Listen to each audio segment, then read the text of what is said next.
Généralement, on se fait des petits trénoménaux comme ça, pour changer un petit peu, quoi, de la vie quotidienne. Oui, j'ai un tout. Bah, mettez. C'est un petit. C'est un petit. Ça permet de voir autre chose, discuter, la faire changer aussi. Ça permet de créer aussi du lien ensemble.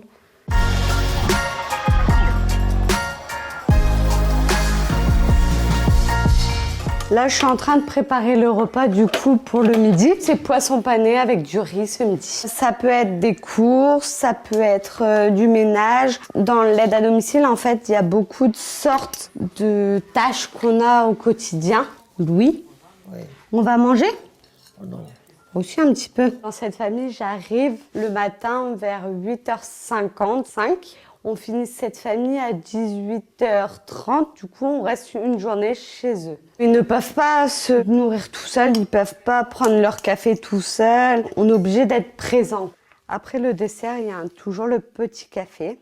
C'est toujours enrichissant de savoir ce qu'ils ont vécu aussi. C'est ça que j'aime dans ce boulot parce qu'on peut apprendre des choses sur la vie qu'on n'était pas au courant.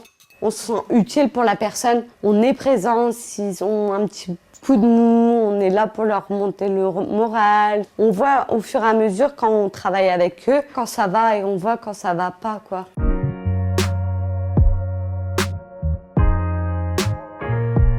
La plateforme GoSens, elle a commencé à fonctionner en 2022. L'objectif de la plateforme et ses missions, c'est de promouvoir les métiers de l'autonomie, d'accompagner les employeurs dans leur processus de recrutement et d'accompagner les candidats dans leur parcours de formation pour aller vers les métiers de l'autonomie. La plateforme GoSens est financée par plusieurs financeurs, dont la CNSA, qui est la Caisse nationale de solidarité pour l'autonomie. Depuis la création de la plateforme, on a vu 300 candidats. Aujourd'hui, on a 60 personnes qui sont en poste dans les services à domicile. Et donc, plusieurs personnes ont pu bénéficier de la plateforme et donc avoir un contrat dans un service, dont Manon qui a pu bénéficier de la formation Les clés de l'aide à domicile et qui est aujourd'hui en CDI. On va au lit, hop, en haut, et on se lève. Pour établir un lien de confiance, il faut apprendre en fait à qu'ils nous fassent confiance, qu'on leur fasse confiance. Et ça s'apprend tout seul au fur et à mesure. C'est pas une fois, c'est en plusieurs étapes qu'on établit ce lien de confiance.